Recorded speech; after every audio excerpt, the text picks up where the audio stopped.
and back again for FTMIG Live on the Midas Letter Network. We've got Karl. We've got Greg. He's going to do We've got Brandon. You were going to kick off the show doing some Wu-Tang. Some Wu-Tang? Yeah. No, don't do it. No, you know what though? For all those out there, Wu-Tang is fantastic. Triumph is probably one of the greatest songs of all time. Inspect a Deck. Well, give us some. Give us some No, Wu-Tang. we don't. Do you want me to rap who's on the show today? No. Yeah. So for all those coming in, thanks for tuning in. We've got Obi Strickler, from the CEO from Grown Rogue. He's coming on. We had a nice interview with him. We've got Michael Rowley and Greg Johnson from the Metallic Group. They're talking about their new copper company that actually Capper is actually there's news out today saying that on Friday it's going public. There was an RTO, so it's going to be trading really soon. Oh, awesome. We got Johnny Mac on the show breaking down Hexo, T-God, and Afria, and a few others. And we've got the two gentlemen in front of me to speak for the entire time. I won't say a word. Yeah. Well, I got to compliment him on his shirt today. He's. Look at this. No seagulls, instead palm trees. Can we zoom in? Do we have zoom function, guys? Palm trees? Go for it. Love it. Connor. You got to wear them. So what's going on there, Brandon? Oh man, I love it. This is, I'm finally making a little bit of money this year. Finally making some good trades. 2.5 weeks in. Yeah. It's been nice to see a lot of these cannabis plays. Specifically, mining plays are doing okay, not as well, but certain cannabis companies are taking turns having nice breakouts. People are piling in, so there's actual people that want to trade this sector again. Whereas last year, that was it was a bad ending for all stock markets, but especially with cannabis. Mm-hmm. Well, they say that January has been one of the best trading months starting in a long, long time. A few years. Really? So, yeah. Makes sense. I wouldn't be surprised whatsoever. And it's just nice to start seeing these. So, yeah. I mean, if you look at the broader market today for most of these, it's pulling back a bit here. Mm-hmm. But we've had a crazy Well, we had a good run. These healthy pullbacks are good. Yeah. So you see people panicking so soon. It's just okay, just relax. These kind of things are good for the market. It was really cool watching Canopy just rip. What day is that? What day is it today? Wednesday. I think so it might was have the been 14th. Monday. Yeah, they came out with that. They just got the New York license. New York license for hemp. Yeah. So to be in New York, that's huge. Everybody's trying to do that one. But it really makes you wonder: is that worth them ripping almost 40-50% and adding an extra $8 billion in their market cap because they went into, they're saying they're going into hemp. It's ridiculous. Why wouldn't it be worth? Look how excited you got. You swore about hemp. Yeah. That's how big hemp is to you. Yeah. And now you're questioning, is it that big for Canopy? Yeah, I just don't know. I swear, quite honestly, Canopy can say that they say 15% with Geico, and they would literally go ripping. They would soar 10%. Oh, that's well played. Did you see that GMP article that came out or something where they raised the price target to $70? I did. I hate those things. GMP's loaded. Like you always say, know the game and play the game. So okay, I got it. But know the game, play the game. And play by the rule. It makes no sense that these guys can go out, they're buying and selling securities, and they're telling you, hey, by the way, guys, we think it's a buy. 30% gain. Yeah. We've already got millions. I'm not saying GMP did that. They probably did. But just in general, all these, I don't believe in these people when they put these price targets. So basically, they're not coming on as a guest. GMP Securities, there's amazing people over there. Sorry, you're out. BNN. We've got Richie Rich here, 79. Richie Rich 79. Why did Tilray tank after the news of the deal with Authentic? Oh, that was on the list of things to talk about today. It was. I think you were the one bringing it up. The lockup period is over, but didn't they say they were going to hold on to those shares or something? Yeah, they stated that in the first half of 2019, they will not sell any of their shares as a privateer holdings. Or is it like a Scout's Honor? Privateer. Is it still privateer? Scout's Honor? Scout's Honor, guys. So I would not be surprised if all those other people who didn't Scout's Honor are now selling some. So they were getting a lot of flack in the marketplace for that unlock period. Yep. And so people were probably shorting. And so they said, you know what? Scout's Honor this here. It's the most. We're not going to sell. Yeah, so I imagine that's what it is. Well, they want to get into the retail, the brick and mortars. They want to get their product out there. So that's going to be a big focus for them. Yeah, that makes sense. Yeah. But what no, else? it'll be Let's take the questions in the YouTube channel. Yeah, I'm actually going to the Facebook channel as well to see who's talking about what. The other topic we were bringing up is the Ontario Lottery, aka the Willy Wonka of cannabis dispensaries. Who's got the golden ticket? And once you have it, you knew you were going to do it anyway, so go find yourself a partner. You're a millionaire now. That's all that was. I know. Bought and paid for, my friend. Bought and paid for. My friend. So 25 people got that license. They have until, I think they have 4 more days to officially give their tender saying, I am opening my store in this location, but they have no idea what they're doing because these are just random people, and now they're scrambling. Okay, there's a CBC article saying they're scrambling to find a partner to help them because they probably don't know what they're doing. They're just smart, and they want to see if they get a golden ticket. With the golden ticket. Exactly. So if those LPs are out there probably right now getting out shell companies that aren't connected to them, but are connected to them, and partnering up with these people, giving them all the know-how, and then in a couple of months they're going to buy out that company, and all along it was really just Vic 2.0. Yeah. Vic 2.0. Yeah, you catch that one, eh? Yeah, I got you. Race to part of his expertise, so that'll be really interesting. I think Ontario absolutely crapped the bed. Pooed the bed, if you were Karl. He always has got kids around, so he's always using the proper words for these things. Poo. Or feces is probably the most... No, that's disgusting. Oh, that's disgusting. Poo is fine, not feces. Oh, Jesus. But it's just interesting. I think we completely screwed up this launch. It makes me want to invest in American companies that much more. Screwed up everything from the beginning, so why not keep going? No, it's absolutely ridiculous. Yeah. But speaking of the United States, one other point we want to make sure we touched at the top of the hour, the Attorney General. What are your thoughts? I told you, I don't know. I don't have an opinion on that. Well, I have an opinion. Go for it. That worked. Well then, Brandon, the floor is yours. Yes. Camera 1 on Brandon, and go. There, go. They're getting good in the back there. No, the Attorney General, people. That's why cannabis stocks really fell yesterday. Aurora, all of them, as he's snoring because he's wondering what's caused the market to absolutely sell off. I'm telling you, Greg. I'm telling you right now. So we'll give people a little insight here on how the pre-show meeting goes. So, guys, what do you want to talk about? Brandon gives us a list of things he wants to talk about. I say I don't know what the fuck anything about that, and Brandon just brings it up on the show, and that's how it goes. Because I read. I like reading. So, Brandon, you know what? It's the Brandon Show. You tell us about the Attorney General. All right. Okay. That was actually well done. Yeah. So you guys actually got lots of talking in there too. Follow the Brandon Investor Group. So what's the Attorney General doing? Attorney General, brand new. People were really pissed off because he was saying that he's not for the legalization of cannabis. What did you expect? So he probably wants to load up his friends on cannabis stocks.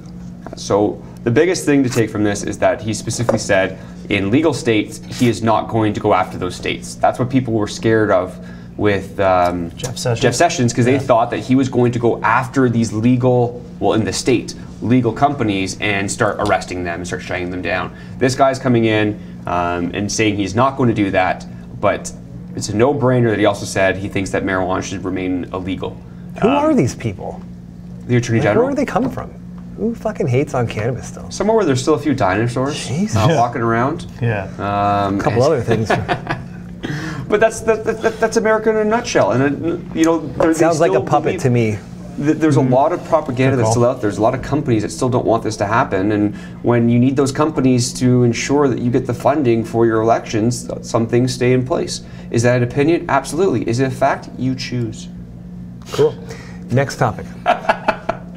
Next topic. Well, ACB bought out an organic company, Whistler. Yeah, it's huge news. That's big news. So is there any correlation with them selling TGOD organic cannabis for buying a brand new company?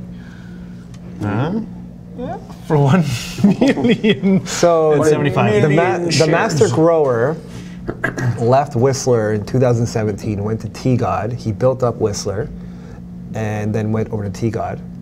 I know that. Really? And then I've heard their product has kind of gone down. That's a rumor.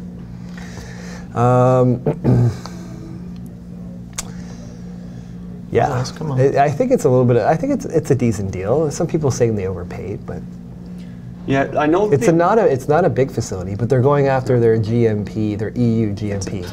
So that's pretty cool. And that is huge. Not many people have that, right? Yeah. So, yeah. I pretty sure what they valued it at was $35,000 per kilogram a year. So on the one hand, people are talking about the fact that Aurora is selling TGOD shares and that they're concerned, like, oh no, they're selling it and they're going to this person. Yet I bet you TGOD's out there saying, well, yeah, but they just told the world that they're valuing 1 kilogram of organic cannabis at $35,000 each. What do you think that puts the value on TGOD? There's other factors, of course. Yeah, see, I don't know. Like, I know TGOD's going to have, pretty favorable cost per gram from what we hear, right? Mm-hmm. Just knowing where they are, their big facility, and the hydro rates out there and stuff. I don't know much about Whistler, to be honest with you. I don't know.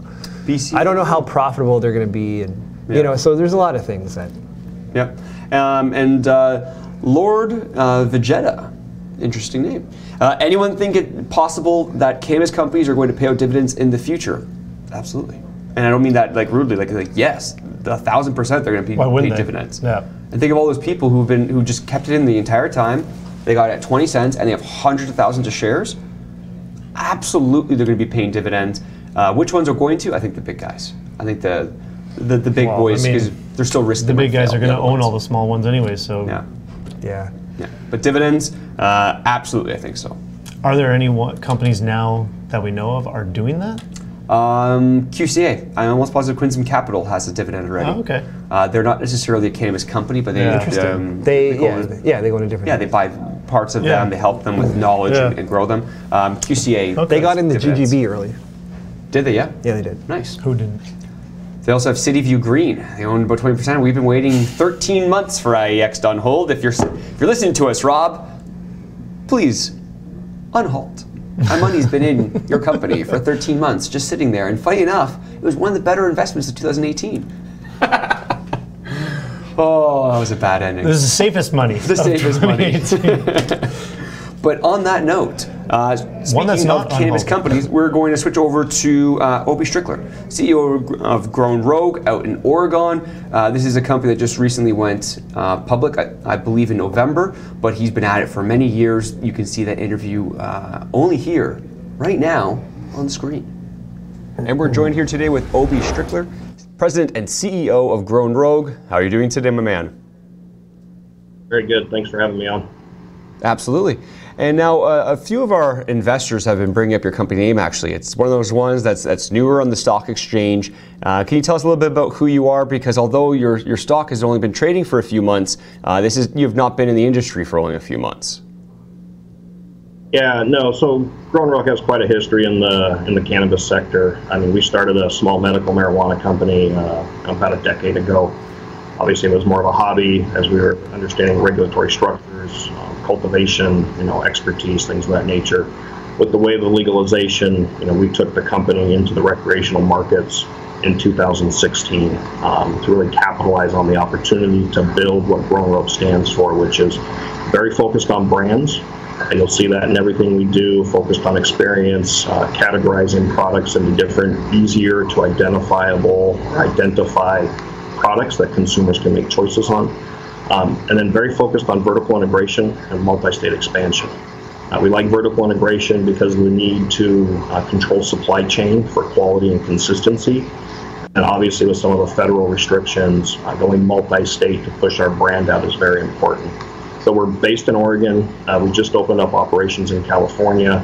Then as you saw yesterday, we're expanding very quickly into Michigan, which is a very, very exciting state for us. So we continue to, focus on that kind of core strategy within the company. Yeah, and that goes right into a question I have actually, because we're getting more and more of these cannabis plays throughout North America, but now we're starting to see a good amount of American plays starting to come into people's eyes because we're realizing that these states are one by one, it's a domino effect of going legal, but also federally. I think a lot of people are in the mindset that it's not an if, it's more so a when. But when it comes to your company, as an investor searching for a nice value play or a nice value investment to get into, what are the elements about your company that make you stand out? Whether it be your market cap is actually very, very low, or the fact that you are vertically integrated. I mean, what is the reason to go into Grown Rogue opposed to another company? Yeah, that's a great question. I mean, the first off is Grown Rogue has a very focused mandate in terms of how we're approaching the markets, laser focused on accomplishing those goals. Our market cap is extremely attractive. When you look at some of these larger companies, granted maybe slightly less risk because of their size, but where's the upside for the investor? And we look at Grown Rogue as being a company on that path towards, multi-state operations with the 3 states we're in already. We're continuing to evaluate new states. And the upside is extremely large for, investors that come into Grown Rogue at our current pricing. The other thing I think is a real key differentiator for Grown Rogue is that, we've navigated through the transition from medical regulation to recreational. Very few companies in the current market can say that. And it sounds easy, but it's extremely difficult. Consumer sentiment changes, pricing changes, compression happens, and which companies are prepared to navigate that transition. And Grown Rogue's, exceeded expectations. I mean, we're based in arguably the most competitive cannabis market in the world in Oregon. We had just under a 30% compound monthly growth rate through third quarter of 2018. And we're taking that proven track record, that model of driving success in competitive markets, and we're extremely optimistic about our opportunity to take that model into the new states we're going after. And so investors coming in at this phase, they're getting a good deal, and there's lots of upside in our stock. Yeah, you bring up a good point, actually, because I've been following American cannabis for a couple of years, not as strongly as I did Canadian, but our shift has definitely happened looking over south of the border. And specifically in Washington and Oregon, there were a lot of political red tape throughout that growth period. I followed several companies actually that had huge setbacks. So it is interesting. I think that is an advantage that you have seen that and you've been a grower throughout that period, because that teaches you to adapt, but also you just know that in the United States, one of the areas that can be challenging for a lot of companies is the fact that both on a state level and federal level, the laws keep changing until we finally get that green stamp of federally approved, which I think is still down the road. So yeah, that could definitely be an advantage knowing that you've been through there already. Yeah, so, regulatory transition and structure in the industry is really creating an opportunity for companies like ours. A lot of people talk about the red tape and how hard it is to navigate, pushing back on the regulatory agencies. We embrace regulatory and compliance, not only because that helps us create the industry that we all want to see, but we really see at Grown Rogue, that's an opportunity for us to continue to separate ourselves from, not necessarily the smaller companies, even though that's a little bit of the difference, the economies of scale you get, but mostly because a lot of folks just are not sophisticated enough to manage through the complexities that you're seeing in the industry. So we really look at that as an opportunity for companies like ours versus what you may hear in the media about, trying to limit some of the regulatory compliance requirements. Yeah, absolutely. Now, when it comes back to your market cap, if we can just stay there for a moment, because that could very well be an area that investors look at and say, wow, this is much, much lower than a lot of your competitors. Right now, you're sitting around $780,000. And I think that might be, I'm looking at QuoteStream right now, if that's the case. Is that because there's some shares locked up? Like, what's the structure of your overall share structure of what's being held right now and what's going to be coming out in the coming months? Yeah, so we have a total of about 70 million issued shares currently. A lot of that's locked up in the management team, so our available float is a little bit less. We have about 25 million warrants outstanding. We expect those to be exercised over the next, call it 6 to 12 months. Our market cap's around $25 or $30 million. I don't know where you're getting 700. Maybe that's some information that you're looking at. But that's generally about the market cap of Grown Rogue. And what we really see is the opportunity for improvement upon that based upon where we're at. I mean, we're in Oregon, dominating this market based upon the structure we've already put in place and the growth that we're seeing.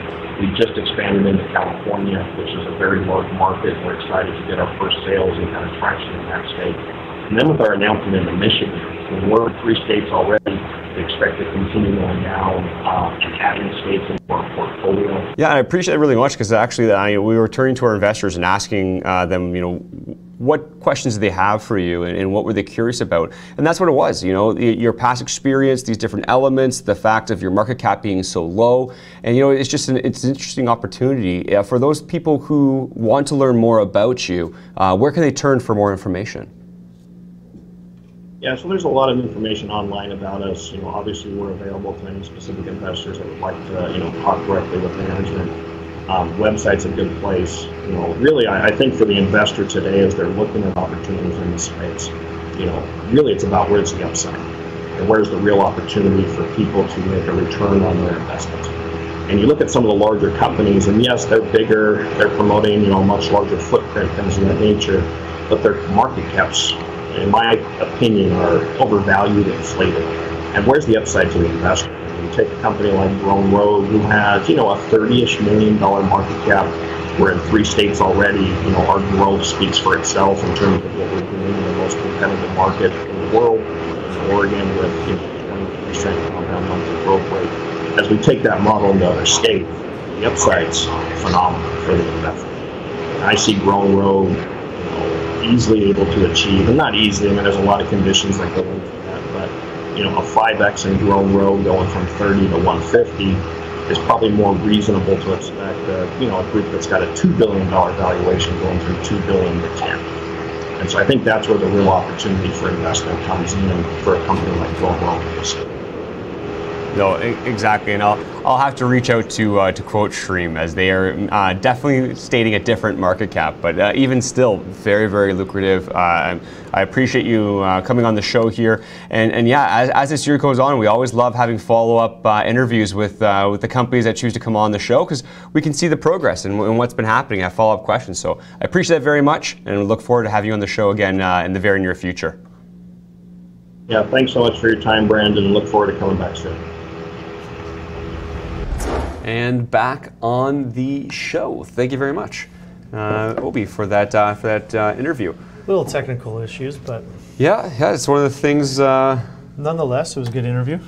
Yeah, and it was interesting because I was talking to him and we were talking about his market cap and the QuoteStream. If you're watching this right now, you are so off because there's a 30 million difference between the amount that he stated, which still is not bad whatsoever. It's actually still. It's got some upside there if you believe in the company. But QuoteStream is saying that it's $800,000 is the market cap. So yeah, well, I find I pay a lot of money for QuoteStream. Come on. Even on TD, I find it's never right, and I always get it's never accurate, and somebody always comes on. Let's go to the financials. Yeah. No, exactly. Somebody should. Just go to the financials. I think Grown Rogue's up a little bit today too. Yeah, I like the fact that it's funny. We were hearing different. 14%. 14%. Very nice. So it's interesting to hear different people in the States and just in general different cannabis companies, where some of them are saying we're going to be the biggest wholesaler. Others are saying we're going to be the biggest person with oils. Other people are saying we're not touching the plant at all. We're just going to be selling the brand afterwards. We're going to make the company. It's nice to see these different areas because now you can really differentiate these companies opposed to everyone's just doing everything and we don't know who's going to win yet. Yeah, and he was talking about being into brands as well, and I think brands is going to be one of the biggest. So yeah, it's good and nice to hear that they're trying to do that as well at such a low market cap. Yeah, no, exactly. That's what you got to look at too when you're looking for companies and stuff like that too, right? So, and being in 3 states now, that's a good start. They've only been trading 2 months, 3 months? Yeah, since mid-November or so. Oh, that's good. Billy from the 6. I'm guessing you're from Brampton. Where are you from? Scarborough? Says thoughts on TruLeaf. TruLeaf has been on fire lately, in the sense that they could keep opening dispensary after dispensary. What was the last news release that came out? What number are they at now? 24, 25? They've got a lot out there right now. They're getting some really good revenue. They're right up there on when you're see the trackings of these quarterly earnings. They're right up there. What's their market cap at right now? I'll tell you from Coach Stream, but I don't know if Coach Stream's lying to me anymore. Come on, Coach Stream. Get your act together. But it truly is at $1.279 billion. And I believe that is quoted in Canadian dollars because it's on the CSC, but some of them now are going to the CSC and still quoting in USD. So just another thing to figure out. TD has it at 119.3 million. Everything's different. Brandon, what is your favorite cannabis stock? Ooh. On a 3 to 6 month outlook? 3 to 6 month outlook, my favorite cannabis stock. That's hard. I know, obviously, one of the ones we've been talking about for the longest time has been GGB, Green Growth Brands, and I think they're definitely top 3 in the sense that I think there's a lot more to go. I like the brand, which is what we were saying. Go into a niche, go into a certain. I love that they're focusing on the brand and those management team. There's a lot of companies that are already doing the growing. Like now, it's time to focus on what you can do with it, right? I know. There's so many good ones. It's like, ask me what's my favorite car. Fucking guy drives a Dodge. Dodge. Drive an Acura. You're dodging that question there, boy. Oh, I was going to say that. Oh, wow. Acura TSX, little 4-banger, 2.4 liter. Come on. 6-speed manual. Anyways, I don't know if I could pick my favorite. I mean, I'd hope that's in my portfolio if it's my favorite. That's fair. You don't have one that you think is... I don't have one, no. I've got different ones I like for different reasons, and that's why they're in my portfolio. Gregory? I mean, he makes a good point. Billy, where are you from, Billy? I know you're not from Brampton. Don't worry, bro. You're from the 6. The T-dot, as older people say. Sorry. Well, I mean... What's your favorite cannabis stock, dude? My best performing is... No, not your best performing. On a 3 to 6, like you hit the reset button right now. Green you Growth just put money in your TFSA. Green Growth not trading. GGB? Yep. From their current valuation? Oh, from current? Well, you didn't say from that. From today, dude. From today. From not that's today. Like, if you were putting money in your TFSA or your cash account today, on a 3 to 6 month outlook, what is your favorite cannabis stock? Jeez. That is really, really tough, bro. We just want to buy them all. Nutritional High. Eat. Yes, I liked their interview last week, and I like where their market cap is. And they, like they said in their interview, they're really like their main competition is Origin House. Yep. And their market cap's at like 400 million. Eat's at what 40 million, and they're $1 million off of sales from them. So it's like that's really attractive to me. And if I had more money, and it was sitting in here, I would probably go for nutritional. Very nice. Now, don't ask full me. circle. No. Whoa. Screw you. You get in 6 words. No. We're going to play the last time. You just say the ticker. What's your number 1 pick? I'll be honest with you. It wouldn't be in cannabis. Oh. Yeah. Oh. Yeah. But I did ask you guys. Didn't you ask us what's your favorite I did, cannabis company? Yeah, he said cannabis. Yeah. Because if I'm going to redo my answer, or not even redo, add to it, quite honestly, although they need help on the market side, James E. Wagner. James E. Wagner, JWCA. They don't have enough volume, so it's hard, but what they're doing there, I think, really stands out. I think, is it Nathan? Almost positive. CEO there, brilliant person. And that dual drip system that they're using for cannabis to get their hydroponics, they can use that though and white label it, which they're already planning on, for produce, for tomatoes, for lettuce, for all the others. So there's a whole other aspect, a technology aspect to that company as well. An IP? An IP. I think they will turn heads, but I think they need some help on the capital markets. They don't have enough. They really don't have enough volume. They're sitting at a market cap, if again quote Stream is correct, of $60 million. Well, what's their volume though? Right now, they've done 42,000 shares throughout the day, throughout 130. So it's not that much. So they need some capital help, but in the value, I think they can be a white horse. Yeah. Right. And they come from like a long line of like generations of growers. Yep. So you know the product is going to be amazing. Like the guy can break down the plant like there's like nobody's business. He knows the plant inside and out, how it does, what it does, how it does it, and how to grow the best. So That's a good one too. Well played. Yep. Now, but then again, would certainly you buy it right now, even though you just said before in one of our chat rooms that just be careful, there's the gaps. Yes. Look at the gaps, look at charts. Yeah. Where would you put a bid on that? I have a bid on that, 57 cents. You just told everybody. Yeah. You are a terrible person asking questions. Can we replay this? I don't know if we can replay live and then replay the questions asked. I wanted to see if you would say it. Before, I'm pulling up a chart here. Before that, though. Yeah. Or actually, I don't know if my NDI is working. You never answered. Yeah, no, because you literally do draw. If I was, no, I don't. I don't drive it. Dodging the question, pulling it back here, folks. Pulling it back. Yeah, no, you know what? Pick an answer. In the cannabis space? In the cannabis space, 3 to 6 months, what is your #1 play? I don't know. This guy. I don't know, man. You know what? It's hard when you put on the spot, isn't it? I don't want to say GGB because on a 3 to 6 month outlook, I'm not sure. I think they're going to be they're hopefully going to be some big deals, some dilution, and there might be a consolidation phase that has to happen. I do like them on a longer term lookout. Yeah. Leave that in my TFSA and just let it ride. Yeah. This is almost like going to someone and say, but you gotta tell me you love me. But Brandon, you're a new couple and you're thing is, though, say you love me. Say you love me. I love you. Okay, thanks. And Brandon, walking away and not finishing. You just love cannabis, right? I like other stuff too.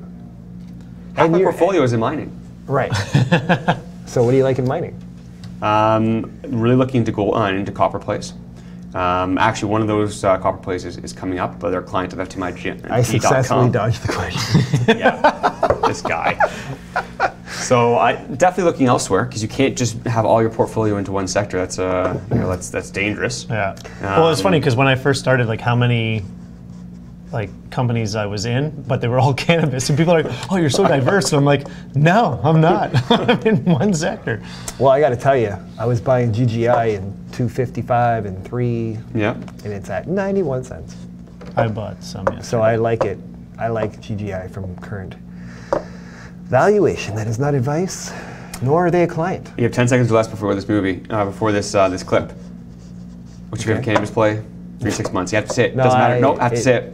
Have to say it. The people are chanting in these chat rooms right now. Yeah, you can't see it, but they're chanting. Yeah, you can't see it. They're just doing it at home. What's your favorite play? You have to finish this off.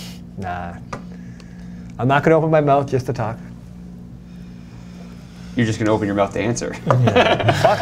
Okay, you know what? I like Canopy. They're sitting on a shitload of money. Yeah. But it just doesn't have the ROI that I'm looking for. I'm more of a speculator, man. Well, folks, we got an answer, but unfortunately a half-assed one. But very much a answer came out. But switching gears, because we spoke about copper really quickly, we're going to be having a few videos go out. We've been with the Metallic Minerals. They've been a client of ours for some months. They come on Facebook Lives with us. They've been answering questions about what you should be looking for in the broader spectrum of mining and all of that. Yeah. Lots of information and knowledge there. But specifically on a copper play, that news came out today that it is going, finally, they've done their RTO process. They've been approved on Friday. They begin trading this Friday. Oh, okay. I believe it to be GCX, but I don't want to get that wrong, so thank you. And they just closed their private placement as well? GCX, private placement's closed. They're about to start going on the TSX venture. Well, let's go to that video and see what they have to say, because they're going to give a breakdown of who that company is. Okay. Another element of Metallic Group is Granite Creek Copper, and this is actually a newer development. Michael, you serve as the CFO there, again showing the synergies of management crossing from one company to the other. Can you tell us a little bit about Granite Creek Copper and why you're excited about it? Well, I'd be glad to. Thank you. Yeah, we've launched basically one company per year, as you noticed, with a lot of strategy and that same MO around each one. Granite Creek, of course, is the third in that. It is just now in the final stages of an RTO completion. We're excited about that. Once again, we've taken a significant brownfields position in a world-class camp, joining some of the highest grade copper mines in Western North America. The Stu project in the Yukon, and applied a great team to a great database. And we look forward to rolling that one out in the coming months as it builds steam and gets going. Absolutely. And that, I believe, obviously being strongly a copper play really adds a lot of diversity now to the basket of metals that your metallic group is going after. When it comes to copper, Greg, we've spoken before about the copper industry and about the scarcity that is upon us. Where do you see that industry being in 2019? Do you see there being a really high appreciation in price, or is it going to be more flat for 2019? Yeah, as we mentioned in the beginning, when we were talking more generally about the commodity cycle, the whole commodity complex seems to have put an important low in at the end of 2015, with copper as part of that. And we're actually quite bullish longer term. I mean, the world is continuing to consume more copper for all the electronics and growth and development of the developing world.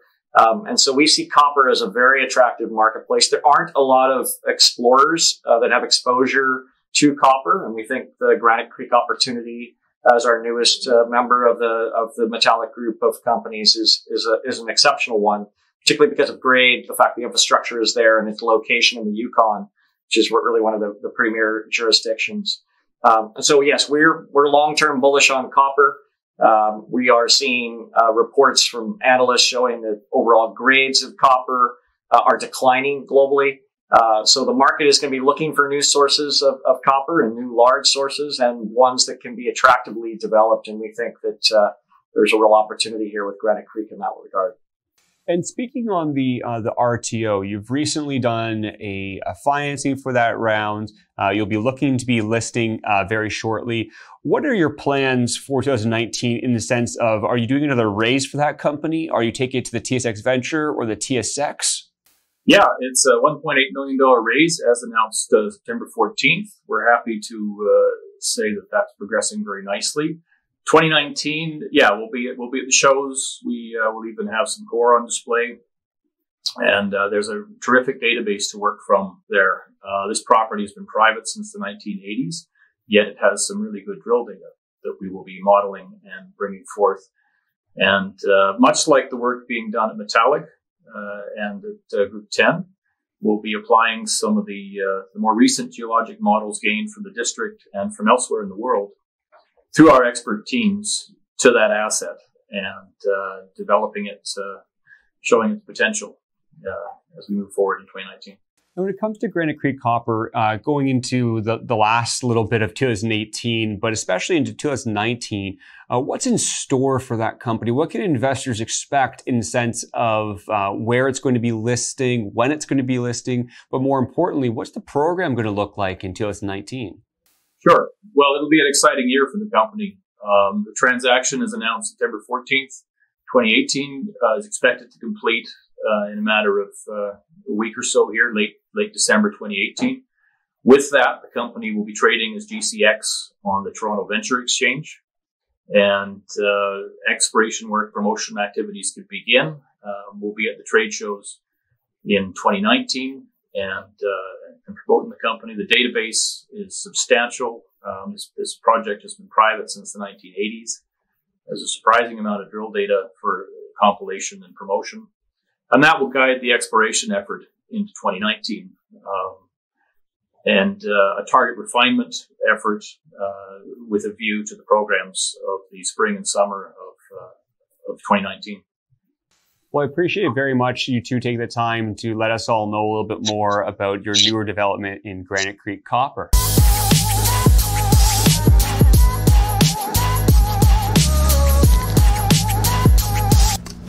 And thank you for that, Greg and Michael. And as we said earlier, for those who are interested in mining companies and learning a little bit more about what they do and all the different ways that they're going to be using electronics that we're talking about in the chat right now, there are going to be 3 other videos going out on the other companies that those gentlemen are a part of, and you'll be able to do some due diligence into them and see if what they are providing and what they are doing is right for you. Your decision. Where's the camera? Right there. Hey. Whoa. Nice wink, bro. Yeah, that was quick, wasn't it? Yeah. No, it was well played. So I like copper. The price has been tanking, but that's not necessarily a bad thing. It just means there could be opportunity there. Distraction message? I actually have to message someone right now. Good for you. Just trailed off like Brandon usually does. That's hilarious. I saw a comment in here. I don't know how fast we can get this up though. From Voltaire, where he goes, where was he saying something about copper? You're saying we should. Oh, no, it was Bezen actually. I can't say your name though. Someone should invent a way to extract copper using cannabis.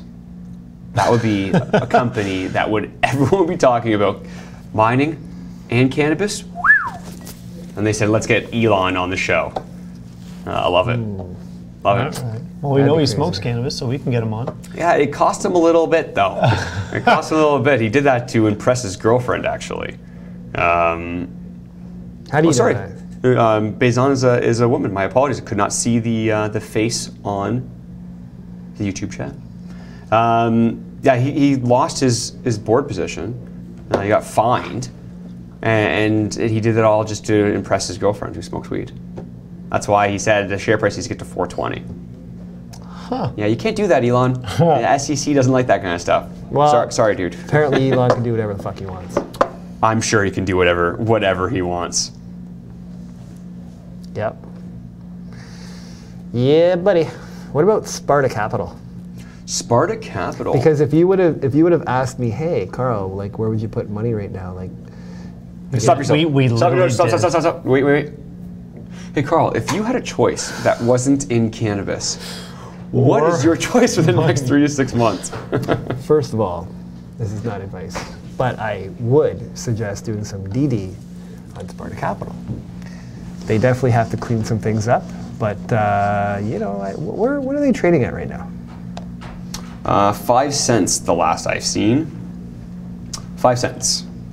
Sitting at 8.1 million market cap. We've had him on the show before, John.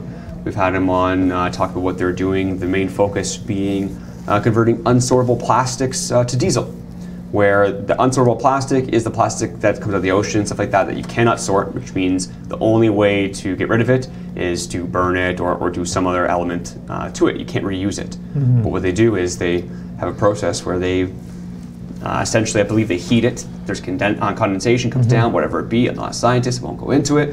But they're able to turn it into diesel fuel and able to sell it afterwards. Aren't there companies that are doing that? There are.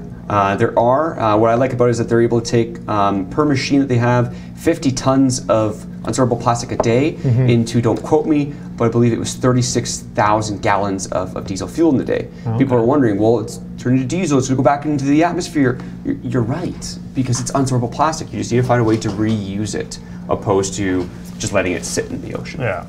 And don't they have like the resources in getting all of that plastic as well? Whereas Correct. A lot of companies don't have that. Yep. Absolutely. So it'll be interesting. Stock ticker is SAY, S-A-Y on the venture. So no, I'm excited. I like plays like that. I want to see them be able to come out and show the efficacy, show that they're able to do this. Because you're right, there have been companies in the past who have said they were doing this and for whatever reason didn't scale up or didn't do whatever. So I want to see that happen. I'm excited to see if they're able to scale like that. I really like John too, the CEO. Good guy. Now speaking of John though, we can take that word, put an E on it, and by E is the sound E. Another Mac. Wow. Johnny Mac.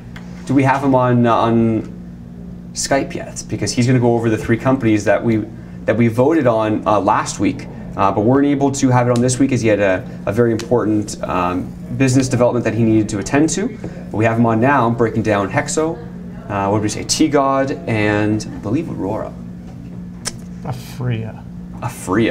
It almost sounds the same. Do we have John now? Hey guys, Brandon, nice job, recycling the John there, recycle, reuse, kind of in line with that whole, the whole SAY philosophy, right? So yeah. Very apropos. Appreciate it, yeah. They weren't really staring at me, they weren't saying anything yet. I was trying to get to see if any of them would catch on that I was trying to do something like that, but Johnny Mac caught on. So how are you guys all doing today? Pretty good. I like Brandon's shirt today. I also like Greg's shirt. What's your shirt like at home, John? What do you got on? It's just a t-shirt, so thankfully no one has to see that. It's not quite as bright as Brandon's color, thankfully, as well. Yeah. It's always good to start off with What do an you call awkward. us? Maybe fuchsia? I think it's fuchsia. Unbelievable. Yeah. Leave it Yeah, up to you me to could start call it off with an that. awkward question. Yeah. Oh, I thought you'd ask a nice question. Well, I'm glad that I passed the Karl shirt test, because every time I get here, one of the first things that happens, he goes, I don't like it. Or, hey, I actually kind of like it. Every single time I come in here. One day I'm just gonna come in here wearing a bright orange shirt. You should just do what I would do. I would say, I don't really care what you think. Ooh. I'll try that next time. I'll try that. You know what? Before we start off with charts, let's maybe the producers can put up this image. Yeah. And I want to get John's opinion. The image is coming up in 3. Oh, too fast. Oh, that's his NDI. That's his Skype. Do we have the image? Hey. John, can you see that? So It's a little blurry to me.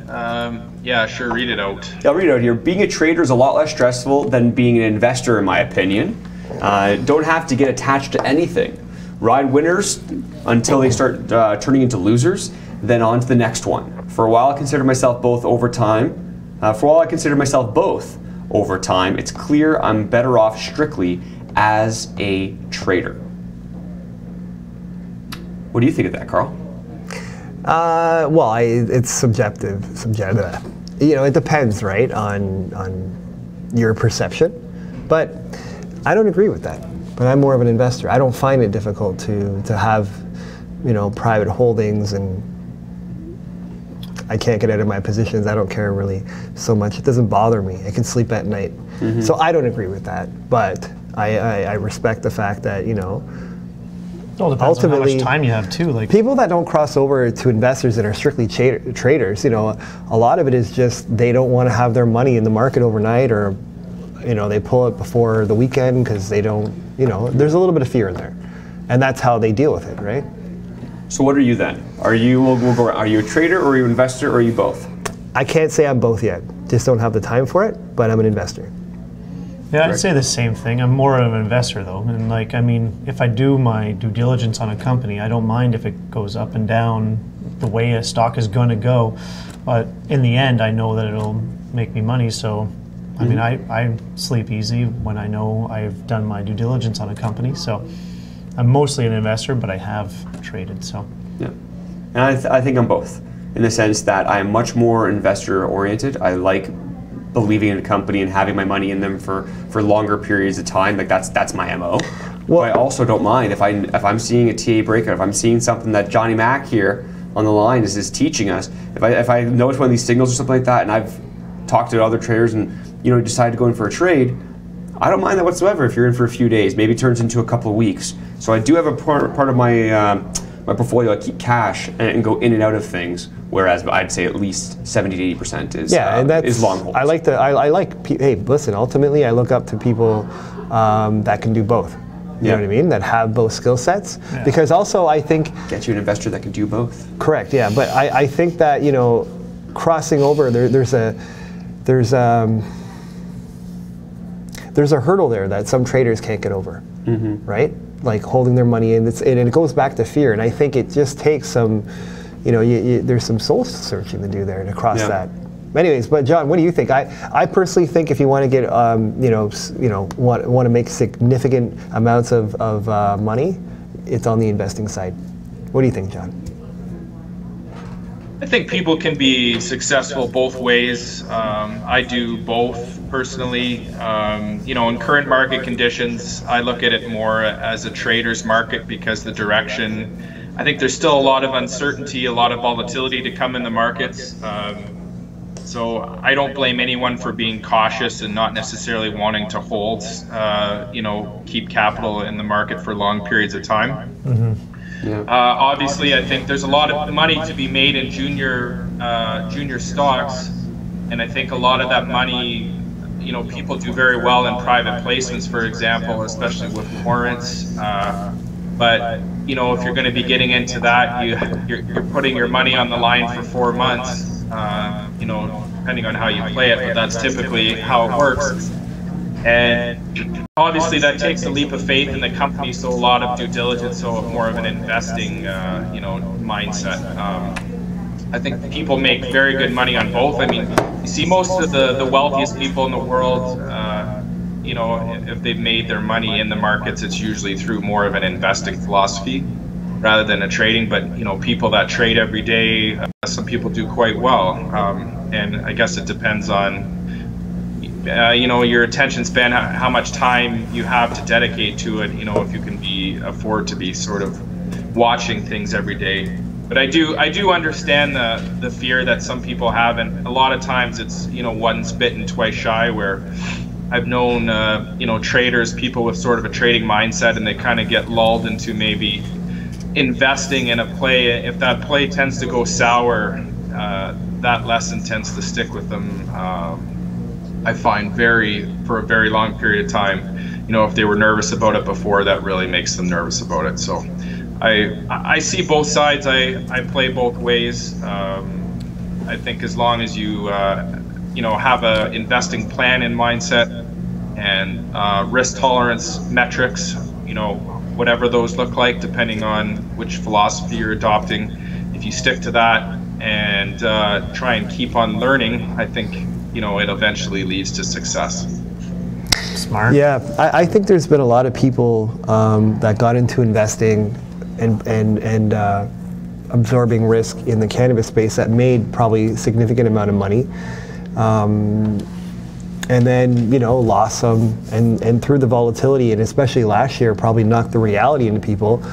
Kudos to those that got into cannabis, maybe the first time they ever invested, and realized, you know what, maybe I should get into trading. You know, and said, I'm gonna adapt to the market. I mean, I think that's a really smart thing, you know? Yeah, but that makes sense. Yeah. No, I personally think it's good to have both aspects. It's okay to be completely one over the other. It's perfectly fine. Some people live by that, but I know for myself, all the things that we're constantly doing on a daily basis, all the people that we're meeting, all the different elements that we're doing with our company, don't have time. It's so hard to be in front of a computer all day, because when you're trading, if you really are, you should really be paying attention to a lot of different things, because that can change pretty quickly. But if I know I'm going to something and I'm going to play it for a few days, I'm not as worried about watching every minute. But it's nice to have a good chunk of your portfolio where you don't have to be stressed out, in the sense of like what you were saying, Greg. If you believe in a company, if you've done your due diligence on them, and you really strongly believe in them, you know, well, it's okay to see some variations. But that's where I don't agree with that photo, right? Because that essentially, you know, what they're saying is, well, if I'm investing, I can't, you know, I have too much stress in my life. I can't leave my money in there overnight because of all the volatility. But the reality is, that's a fear-based comment, in my opinion. Yeah. And I don't think that, you know, if you got to ride the waves, right, to make, you know, to be ultra rich and make a lot of money. I just don't see it, you know, in the trading. And some of the volumes, I mean, how much capital can you put in the markets and trade? You know, I don't know. What do I know? I respect people that trade, too. I don't have time for it. Yeah. Everyone's different. Everyone finds a recipe for success, and unfortunately, a lot of people find a recipe for failure. But hopefully, that leads to your recipe for success. It doesn't happen overnight. You don't become a millionaire overnight. So where are we starting off with the charts, Mr. Mack? Yeah. Which one do we start off with, my good sir? For all those OCD people, I could always do things in alphabetical order. Start out with the free. I just like to give a quick overview. Markets are up today. S&P is up, and that's mostly on the backs of the financial sector. Here you can see XLF leading, Morgan Stanley, Goldman Sachs, and Bank of America both having a good day. So that's really powering the market. So that's in the U.S. As we know, the U.S. markets do have an effect on Canadian markets, on Canadian MJ. There is, you know, it's not always a direct correlation or a strong correlation. It varies, but there's always that effect there. So that said, my expectation of where the S&P 500 is at, I feel it's probably close to needing to correct a little bit and cool off. It's had we're into a counter trend bounce now. Showing here basically quite a counter trend bounce from a big fall. that we had in December. So it's kind of in an area where I'm betting that, you know, it's probably going to need to correct before it continues to go up. So anyway, not to get too far off topic, but so taking a look at Aphria, the weekly chart. So this is a very interesting one. Obviously, there's a lot of factors at play here. Fundamental factors, because we do have an open takeover bid for the company by Green Growth Brands. So you have to factor that in as well. It's not, to be honest, I don't hold the stock, and it's not something I've been following ultra closely because I really have no association with it. But just strictly from a technical standpoint, again, when I look at a chart, this is the weekly chart, I'm looking back where the stock has found, you know, previous support and resistance. So in this high $8 to $9 range, say you know, about $8.75 to you know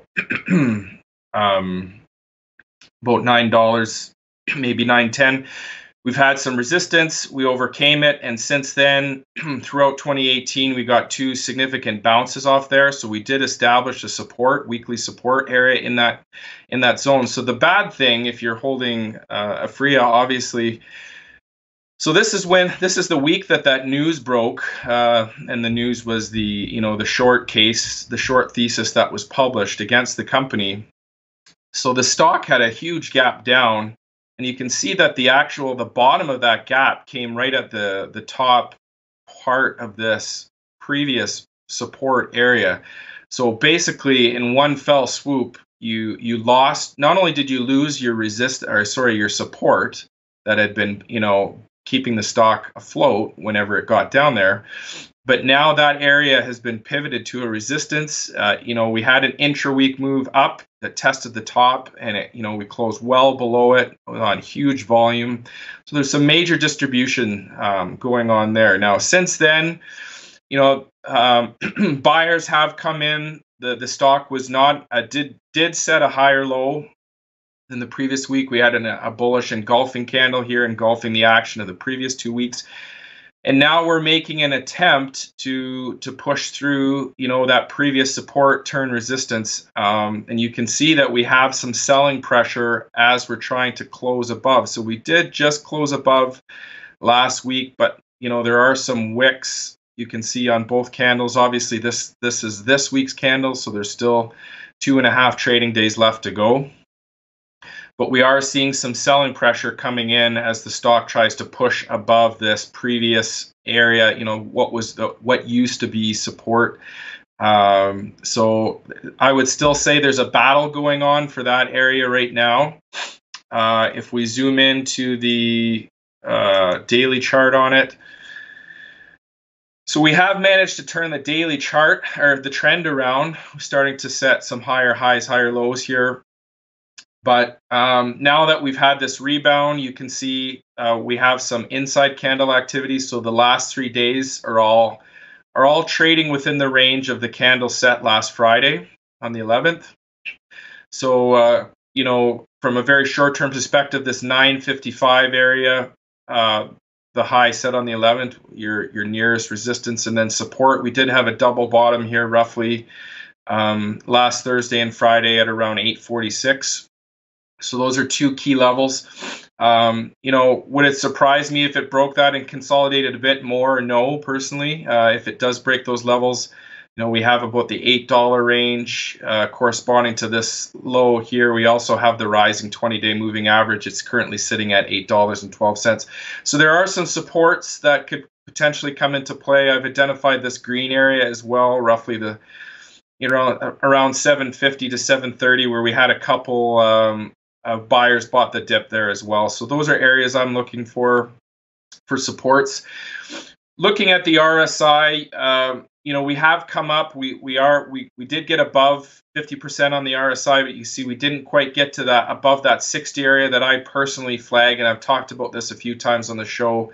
When I look to see if the bears are losing control, I want to see that RSI go above 60. And we didn't get there. We topped out around 55, and we're moving back down. Your trend following indicator, your PPO, was moving close to the zero line. So above zero break would basically break this daily downtrend. From this trend following indicator standpoint, it is starting to top though as we get some consolidation. So, right now the stock is basically consolidating horizontally within this trading range. So how it breaks that consolidation on a very short-term basis is going to tell us basically where it's headed on a very short term. For me, if I'm looking long-term, I'm looking up at this open gap that was formed on all that negative press the company got. So the bottom of that gap is sitting at 1030. So that, to me, that's a key level. If it does break out of this trading range eventually, or if it pulls back, consolidates, and then does another push up, that would be the area that I'm looking for a strong resistance, because that gap was made on just enormous volume. There was a lot of distribution going on. So I expect that to be a very strong resistance area. So that roughly 1030 area. Again, it's not unhealthy for this to consolidate, and as long as it's going to set a higher low than before, I think things look okay from a very short-term basis. But from a long-term basis, I think it needs to reclaim that previously broken, or that previous support that's been broken. I would like to see it personally reclaim that a little more definitively than it has right now. And so John, that's my take. If I could just go in really quickly, because this was actually a comment that was brought up in our Discord chat rooms when we were talking about the PPO. When you're seeing that cross, we all know that you want to see that cross, you want to see it cross zero. For our viewers though, why is zero an important mark for the PPO?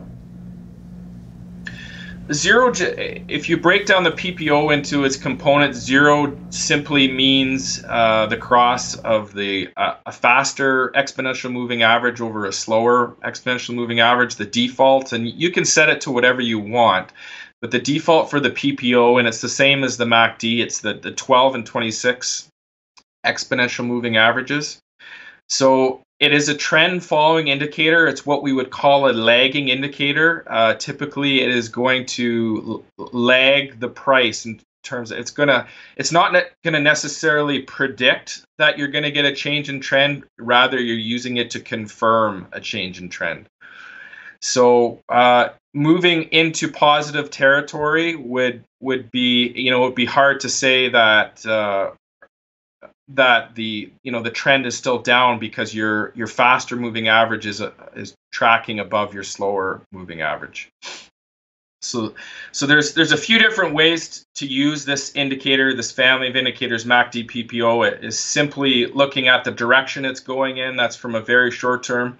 And then you could use a signal line crossover to indicate, and I say this in relative terms, more of an intermediate term strength, either bullish or bearish, so crossing above the black line, crossing above the red, so the actual indicator itself crossing its signal line would be sort of an intermediate term. So this shows a very, very bearish sentiment here. The crossover here is basically just saying less bearish sentiment than before, but we're still bearish because we're below zero. And then finally, the last indicator that you would look for is for the actual indicator to cross back above the zero line. So those would be the three ways that you could sort of look at that indicator. MACD, PPO, they would be the same thing. And the other thing is, everyone that's watched the show regularly would know I'm always looking for divergences. So I'm looking to see if this trend following indicator, if we're in a trending market, so if we're trending up or down, I'm looking to see if we're setting, say, new highs or new lows. Are those new highs or new lows being confirmed by the PPO? And if they're not, then I'm looking for a potential reversal. I hope that answers your question, Brandon. Yeah, perfectly, actually. I appreciate that very much. That's a lot of people always wonder, what's MACD, what's PPO, why is it crossing? And I think you went into a really good explanation of what that is. So no, I appreciate it. These are all the things we should be looking at. Lots of stuff goes into choosing a company or watching its chart, and you can't just go by one indicator. You gotta go by a few. So I appreciate it.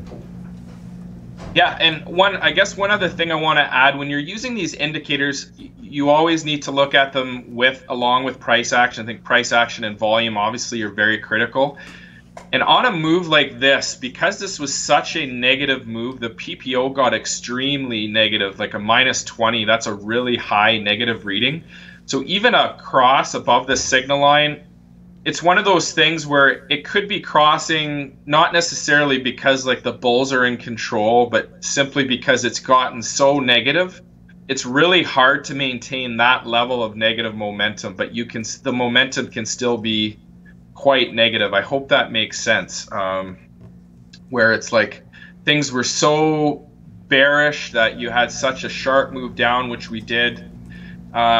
This is just sort of saying, okay, the bearish momentum is not quite as high, but we could be getting this signal line crossover simply because things got so ugly to begin with. So that's why very important to keep the actual price action and volume in consideration when you're using these indicators. So Hexo, nice looking chart. The last time I think we looked at this was this week, and I think it was just starting to try and push through this area. So looking back on the chart, the previous resistance zone that had become support, the stock had dipped below, it found some support around its August low, so we used that as a rebound, and we actually did get a beautiful push through. So it pushed right through that zone, and we're now well above. To me, it looks like it's bouncing a bit. This is the weekly chart now. We're bouncing off the 20-week moving average. You can see we snuck above it here, this dash line, but we weren't able to hold. And this week as well, we've bounced off that 20-week moving average, and it hasn't been able to get through. So that's acting as a resistance, as we would expect it to be. What we're trying to see is the trend to change here. We've got a nice move. The odds are now that we've gone through this. Well, basically, it had been pivoted to resistance, right? We were back able to push through it, so I would expect this to act as support now. The volume did pick up, so we had declining volume on this consolidation, and then the volume has picked up, which is good, which is what you want to see. So I would expect in any consolidation, which would be very normal here. We have an inside candle here. I wouldn't be surprised if this breaks bearish, but this is still a nice move, and I would expect a rebound somewhere within this zone identified in green or higher, basically. PPO briefly went negative, and we're back into positive. This is the weekly PPO now, keep in mind. So let's zoom into the daily chart. So we broke that channel. I've mentioned it a few times. So look at these attempts to sort of break out of this downwards, this downtrending activity. You can see RSI, the highest we got was about 53, 54. And on this nice move here, we did get oversold, and then now look where we're at. We're actually hit about 66. So this tells me that the sellers have definitely lost control. They were in charge of the stock, the bears, the sellers, whatever you want to call them, and they basically lost control of the stock. The bulls have been flexing their muscle. We've had a nice change in trend here, and now we've got 1, 2, 3. Quite a few number of days here of all inside candle activity. So 6 days worth of trading, all within the range of the 8th of January, basically. So how this breaks will is going to tell you where it's going to head in the short term. Definitely some selling pressure evident here. Anytime you see these upper wicks, that's just selling pressure. Not surprised to see it, because I'm looking back to this November 8th gap down. That the top of that gap was set at 671. So basically, this resistance band that I'm looking at is 671 on the high side, about 655 on the low side. So we did get a couple rejections in that band, and that's basically just the open gap that we left back in November. So I'm not surprised that we found some resistance there. So now this thing needs to consolidate. It could consolidate sideways for a while. It might have to, consolidate a bit more downwards. The nice thing is, because it's been such a strong move, we have a lot of moving averages in favor of the stock right now. you know, the 50-day, the 200-day, they're both on the rise. The stock is above both of those. The 20 days on the rise, the stock. So it's got all those moving averages that it could, you know, find some support from. I noted here, for example, that we had a tough time with this 580 level on January 3rd. We got above that and then couldn't close above it. So that 580 level looks to me to have some significance. So I marked that as a, you know, a short-term support level, so that we could, you know, could look to that 580 level as a possible support. But basically anywhere within that green band that I identified before, and it is a bit of a wide range, but I would say somewhere between $5, $5.50. If this does consolidate, that's where I would expect the bounce to come, and you know, that would keep the daily trend in favor of buyers overall. So that would be good. Yeah, I think this is a good one. It's made a really nice move, quite a move up, and it's got even if it consolidates a bit, because it's made such a nice move, it's got a lot of space to work with. So those would be the levels that I'm watching. TGOD, disclosure on this one, I do own it. It's been having a rough go since that, well, since mid-September, basically. We had that big, really rough move early November. That was when we had a liquidity event when all the shares became free trading. Quite a rebound off there, but there was no follow through. You could see that the lows have not been held until last week. So lower lows in play until last week. The stock was able to come up, set a higher low this time, and pivot off of that, broke the support, or sorry, the resistance from the intermediate high, and now we're back above that. So the daily trend has changed, which is good, which is, you know, it's a step in the right direction. I was expecting resistance in this red area, basically because of these wicks, and also looking at that $3 psychological level.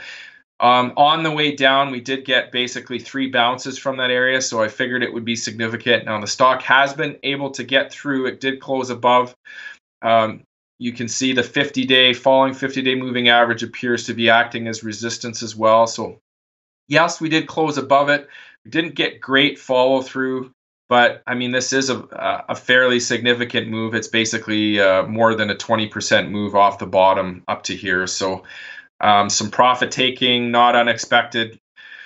So the high that we set here, 320, basically, we're right in this zone here at you know, basically right in line with the previous high we set on this other rebound reaction high. So this would be the area that I'm looking for, you know, as a near-term resistance. Looking a little farther out, again, looking back at the chart, just taking a look in the past, where has it found support and resistance? This, you know, 350 area to 360, 370 zone. We got a bounce off of that right after it started trading. We got a bounce off of it here. We lost that support. And now that area is acting as resistance. So if we do break through that area, then this would be the next area that I would be looking for some resistance to come into play. And then if we are able to get above that, then back here, $5 and a little bit below, we got a number of bounces off of there back in August. And then we got a major rejection off the $5 level when it tried to rebound in early November from that liquidity event with all the shares coming free trading. One of the key things to remember about TGOD is keep in mind the Aurora cannabis position. So, you know, according to insider filings, Aurora owns over 10% of the company, so they're required to file their transactions on SEDI, the insider reporting website in Canada. And the company has been dumping shares in the open market. I think they recently dumped, I want to say around 3 million, maybe even more within the last while. So that's something to be aware of, that selling pressure. The question becomes, you know, how many more shares is Aurora planning on selling? So that, you know, that's sort of a that's sort of hanging over the stock right now, because I believe they own upwards of 28 million shares still. So, what Aurora plans to do with those, whether they're going to sell some more, but, keep a chunk, or whether they plan on liquidating their entire position, I don't know. I've had a few people make comments to me this week that with Aurora's acquisition of I believe it was Whistler, they're an organic MJ producer, that they might be abandoning TGOD. That's a theory. I don't, we'd have to be in the boardroom of Aurora, I guess, to really know what their plan is. Are they gonna, do they want to divest of all their TGOD assets, or are they gonna have assets with both? So that's kind of an X factor here. So it's something to keep in mind on the chart. But it was, it's nice to see the trend finally change. Again, I own it, so it's nice to see things, at least in the short term, moving in the right direction. Need to see some continuation, some consolidation here, because it did break bearish today from this inside candle. So we had yesterday's candle trading within the range of the previous day, and then we broke the low of the 14th, so Monday's candle. So we broke bearish from that. So just need to see a higher low put in to keep this trend going in the right way, and hopefully take another stab at this resistance and push up.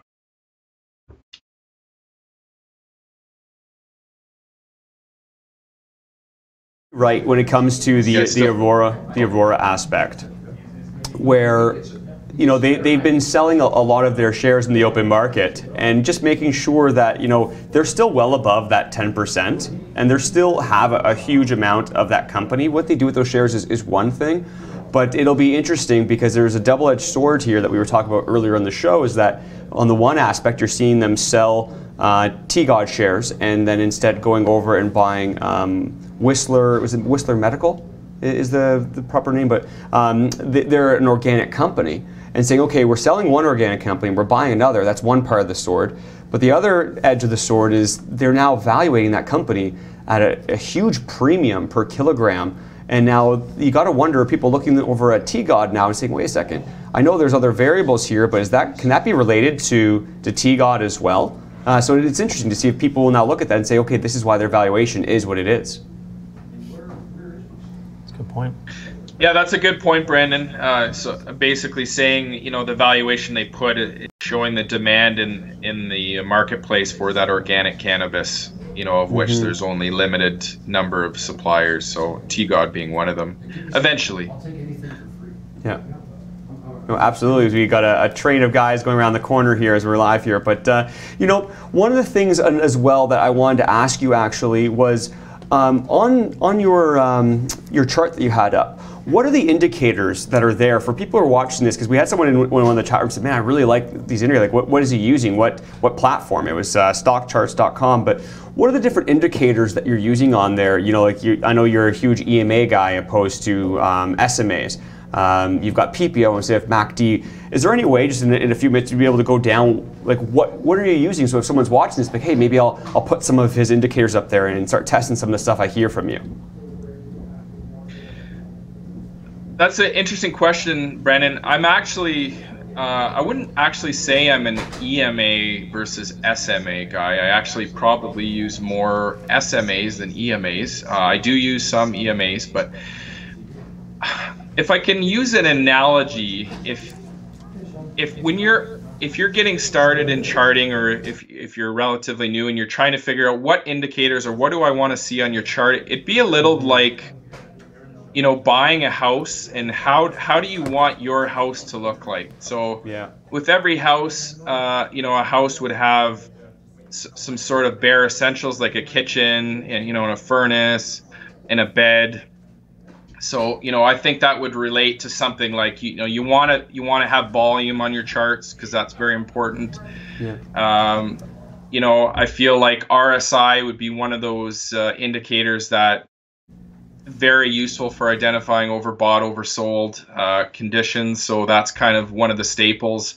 MACD or PPO, whatever you want to use. To me, those would be sort of your staples. So that's like, okay, so that's your stove, your refrigerator, your bedroom, your bed, your furnace. Those are like the ones everyone kind of wants to have.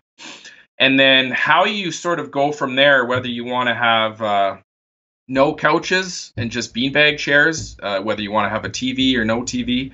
That's kind of how how I would use the analogy. So how you want your chart to look, make sure it's stuff that sort of speaks to you and that you can understand. There's so many different indicators out there. There's different types of candles.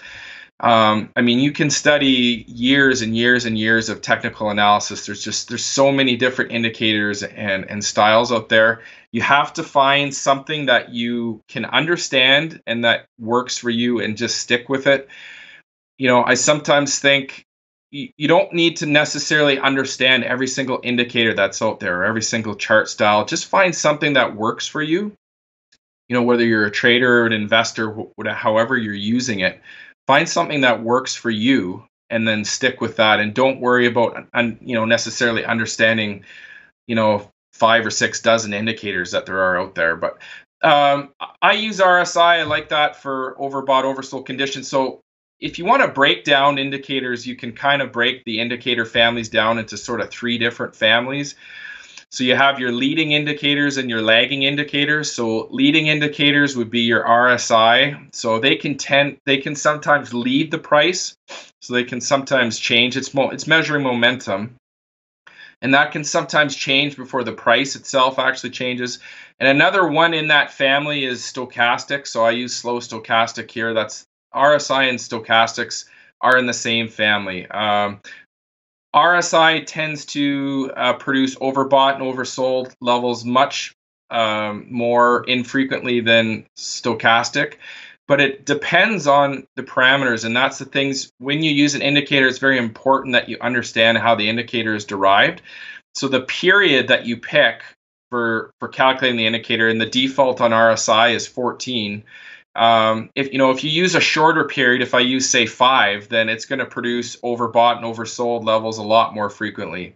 So that's something to keep in mind. Your trend following indicators, and these are based on moving averages. So this is your MACD and your PPO. And again, the reason I use PPO, it's not to be fancy or anything. It's just because PPO, you're taking your faster moving EMA, subtracting your slower moving EMA, and then you're dividing it by the slower moving EMA. So it sort of normalizes the number. And why I like that, as mentioned before, is I can compare a chart in time that's changed significantly in price, because where the MACD is the absolute difference between those numbers, the PPO is the relative difference, and that means I can compare the PPO from a stock that's gone up 100%, whereas with the MACD, if stock's gone 100 or 200%, it's going to change significantly because the absolute values of those EMAs that you're measuring are changing. So that's why I use PPO, but I know MACD is sort of the one that's defaulted on most charts. I think if it creates the exact same signals, let's put it that way, in terms of these signal line crossovers. When it's crossing over the signal line and it was crossing above the 0 line, it's going to create the same signals. It's just the absolute value that's going to change. And then the other indicator family is sort of the volume indicators. So I use Chaikin money flow. It's trying to measure basically, is there accumulation or is there distribution going on? So is there money moving generally into the stock or out of the stock? There's a few different indicators in this family that you could pick. I picked this one. I like the visual it creates. So it basically illustrates selling pressure or distribution when it's below 0 in this red, and when you get buying pressure accumulation, you get that green indicator. So that's kind of the 3 families. That's why I have those 3 families of indicators on there. Another one I like is Bollinger Band width, which is these orange things here, and that's basically measuring the volatility of the stock. So the more volatile a stock is, the wider these bands become. And why I like Bollinger Bands or measuring volatility is I like to see when volatility gets really tight, it can sometimes give you a good indication of where the stock is going to move next. So if the volatility is tight, that means the stock is not trending one way or another. It's probably moving relatively sideways. And if you're going to get a push, if the trend is going to start moving up or down, it usually shows itself by popping up above or below the Bollinger Band. It's called a Bollinger Band squeeze. And it's one of my favorite indicators. So when you get a pop above the Bollinger Bands with volume, that could be the start of an uptrend. If you get a pop below the Bollinger Bands with volume, that could be the start of a downtrend. So that's one of my favorite ones, and that's why I use the Bollinger Bands. When the Bollinger Bands, one other thing, when they get a little, when there's a lot of volatility, you can kind of expect the Bollinger Bands to act as resistance. So when they're really tight, I wouldn't put a whole lot of confidence in the Bollinger Bands acting as resistance, but when things start to get volatile, as the Bollinger Bands expand with increasing volatility, if the price is moving really strongly up or down, then you're going to get, you often get rejections off the bottom or top Bollinger Band. Does that answer your question, Brandon, I hope? Yeah, that answered it in a hell of a lot of detail, actually. No, it's one of the things, actually, when we first started going over charts, it's one of the things that really, really stood out to me. And one of the easiest things to recognize is a Bollinger Band squeeze. I mean, there were 3 of them that happened last week. I love it. It's like you loving to say dead cat bounce. But you could really tell it because as it's getting tighter, you could start seeing the PPOs beginning to cross. And maybe it has crossed, but it hasn't gone over 0 yet. You're starting to see the RSI picking up. You're starting to see a nice candle forming, and as soon as it bursts through that top Bollinger Band, especially if it's on a spike. So that day, say there was 2 million shares traded, where all the other days before that were maybe like 400,000. Like, that's a big difference. When you catch that, you have time to get in and ride it up a little bit. You saw it happen with AUSA, AUSA. It happened with Evenco, EVE. And then it recently happened, we tweeted out on our Follow the Money Twitter account, actually, CXXI. And the exact same thing, just a couple days later, you started seeing the trend happening. And I called all 3, but didn't do anything with the other 2. So I finally got into CXXI and got a little bit of a trade there. So it's exactly what you said, though. Exact same thing. I love seeing it because you can really tell, hey, this is happening right now. Karl was going to say something. Yeah. No, I'm listening. Sorry, Karl. I'm listening. I'm in education mode. The one thing why I like Bollinger Band squeezes, where you find them a lot of times is say you're looking at a stock. I always find the ultimate entry point is when your fundamentals and technicals lined up. So if you have a company where, say it's had a run and it's starting to consolidate, and it's been in sort of consolidation period for a long time, the trading range gets very tight. It's not very appealing for traders at that point because, typically liquidity dries up, your volume gets low, your trading range really narrows down. I guess from an investing standpoint, if you like a company, you like where they're potentially going, and you have that sort of sideways consolidation where you're literally just slowly over time, very tight balance between supply and demand, those can make for some beautiful entries. Both from a trading or investing standpoint, but when things start to break, when it breaks that Bollinger Band, that's typically your indication that, if it's breaking above the supply in the stock that's been kind of keeping it depressed and keeping it within that trading range. The buyers have been buying it the whole time, but every time, they try and push it up a little bit, you've got some supply coming online that's keeping things sort of bottled in. As soon as that Bollinger Band, you get squeeze, especially with volume, that's showing you that supply and demand balance is quickly changing. And when you lose that supply of shares that's been keeping the stock in check, or conversely, you have a whole bunch of buying interest coming into the stock, that's going to give you the start of a really nice upward trend. So I've had a few nice trades or investments in the past where that's what the chart looked like. It kind of, it had its glory days and then it consolidated. And I looked at it and said, you know what, I like this company. It's kind of flat. So you start accumulating, and then, you're watching for that breakout above the Bollinger Bands. And then, you can add to your position significantly because that's telling you that, the uptrend might be about to start. Appreciate it. Well, we've run out of time for today, Johnny. It's always a pleasure having you on. The comments we always keep seeing in the YouTube channel for Midas Letter, in our Facebook page as well, FTMIG Live. Thank you all of you for all the comments and approach it. But they love hearing this stuff because they're learning here, man. So I appreciate that very much. Absolutely. Thanks, Johnny. No problem, guys. You have a good afternoon.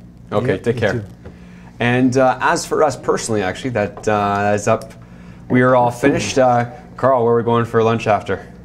Definitely not all-you-can-eat sushi.